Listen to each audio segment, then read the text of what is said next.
Hi friends, मैं हूं Anamika George और मैं एक नर्स हूं। ये मेरा पहला व्लॉग है।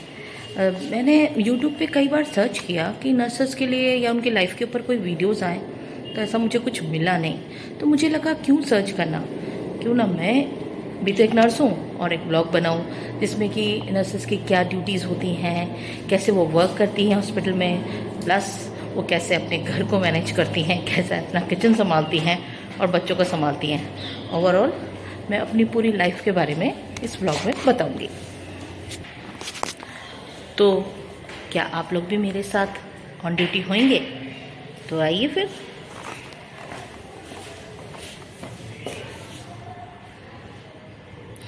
आपने सोचा होगा मैंने फेस एक्सप्रेशन क्यों लगाया, क्योंकि मेरे थंब में कई बार लेता ही नहीं है, तो फिर मेरे फेस की आईडी ली।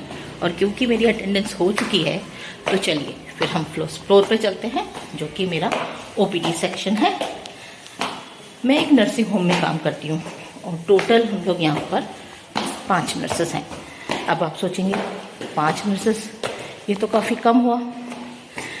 पर ऐसा आपको जानना पड़ेगा कि जो नर्सिंग होम है वो छोटे होते हैं और एक्चुअली वहाँ पर एक ही डॉक्टर होता है। जैसे हमारे गायनिका सेक्शन है, हमारी मैडम है वो एक ही डॉक्टर है, प्लस सोनोग्राफी के डॉक्टर भी हैं। तो उसके लिए हमें एक लिमिटेड स्टाफ होता है। हमारे यहाँ लैब का स्टाफ अलग है, सोनो का अलग है, लेकिन जो मैडम के अंदर जो आते हैं स्टाफ, वो हम 5 सिस्टर्स हैं। और यहाँ पर जो ड्यूटीज़ होती हैं वो होती है मॉर्निंग, इवनिंग एंड नाइट में डिवाइडेड।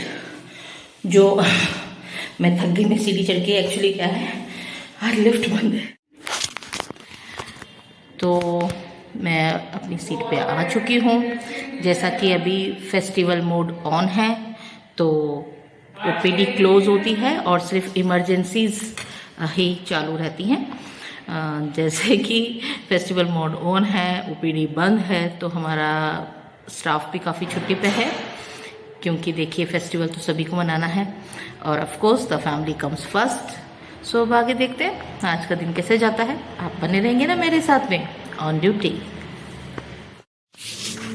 हाँ तो फ्रेंड्स, मैं बोल रही थी कि जो मॉर्निंग ड्यूटी है वो 8 to 2 की होती है और उसमें हमारी 3 सिस्टर्स होती हैं। ऑफ कोर्स हमारे साथ बाईजी और दीदी वगैरह भी रहती है, और इवनिंग में एक सिस्टर होती है और नाइट में एक सिस्टर होती है। तो ये हमारा टाइमिंग्स रहता है सब सिस्टर्स का, और ऐसे हमारा डिस्ट्रीब्यूशन होता है और ये हमारी एक्सचेंज होती रहती है। मतलब मॉर्निंग से इवनिंग, इवनिंग से नाइट, तो हम सभी की ड्यूटीज एक्सचेंज होती रहती है। तो ये भी एक पेशेंट आया है, उसको मुझे इंजेक्शन लगाना है, तो मैं जल्दी जल्दी इंजेक्शन को प्रिपेयर कर लेती हूँ। अब बने रहिए मेरे साथ। जो इंजेक्शन मैं लगा रही हूँ वो है HMG 75। ये इनफर्टिलिटी के लिए, ओवुलेशन के लिए दिया जाता है जो पेशेंट्स आते हैं। एक्चुअली पेशेंट को मैं नहीं दिखा पाऊँगी, क्योंकि पेशेंट को बिना कंसर्ट के हम दिखा नहीं सकते, लेकिन मैं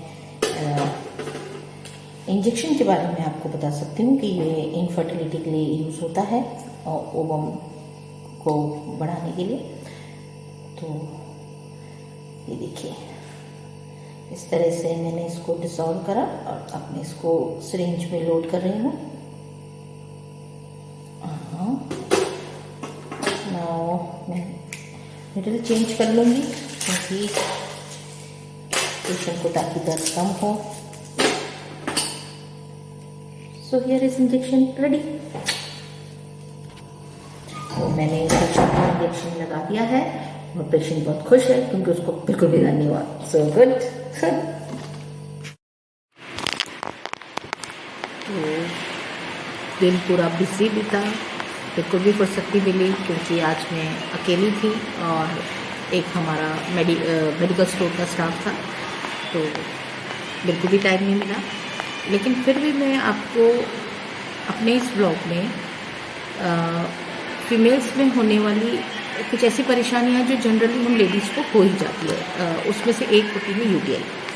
तो यूटीआई होता है यूरिनरी ट्रैक्ट इन्फेक्शन, और इसके सिम्टम्स हम कैसे पहचाने कि हमें यूटीआई हो रहा है। तो हमें बाथरूम करने में जलन हो सकती है, बार बार बाथरूम जाने का अर्ज हो सकता है, लग सकता है कि बार बार बाथरूम जाना है, हमें वॉशरूम यूज़ करना है।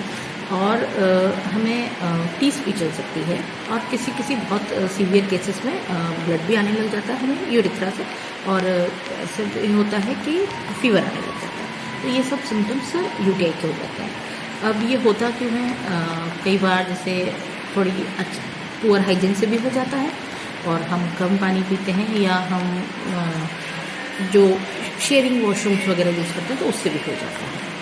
तो हम इसको कैसे पता लगाएं कि हमें यूटीआई ही हुआ है, तो हम उसके लिए जो टेस्ट होता है वो होता है यूरिन कल्चर। उस यूरिन कल्चर्स में हमें ये पता पड़ जाएगा कि हमें यूटीआई है तो वो किस प्रक्रिया से है, और हमें उस पर क्या मेडिसिन लगेगी, मतलब उस पर हमें क्या मेडिसिन, क्या एंटीबायोटिक हमें यूज़ करना है, तो वो यूरिन कल्चर में क्लियरली आ जाता है।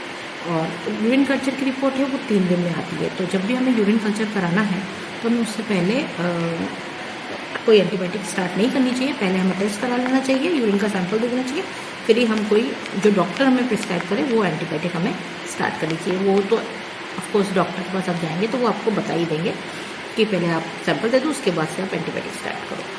और इसकी रिपोर्ट 3 दिन आने पर हमें पता पड़ जाता है। अगर सेम एंटीबायोटिक डॉक्टर ने ऑलरेडी स्टार्ट कर दी तो वो हमें आगे 5 डेज़ और कंटिन्यू करने के लिए बोलते हैं, और अगर कोई नई एंटीबायोटिक आती है तो वो हमें उसी तरह से बता दें। तो गाइस 2 बज चुकी है और मेरी ड्यूटी ओवर हो गई है, तो अब मिलते हैं आपसे घर पर। तो हाय फ्रेंड्स, मैं घर पर आ चुकी हूँ, और मैं लंच का प्रिपरेशन थोड़ा सुबह करके गई थी, थोड़ा तड़का वड़का मैंने अभी आके लगाया। तो हमारा लंच रेडी हो गया है, दाल चावल और आलू की सब्जी। आप खाएंगे मेरे साथ? तो चलिए, और इसी लंच के साथ में मैं अपना ये पहला व्लॉग ख़त्म करती हूँ यहीं पर ही।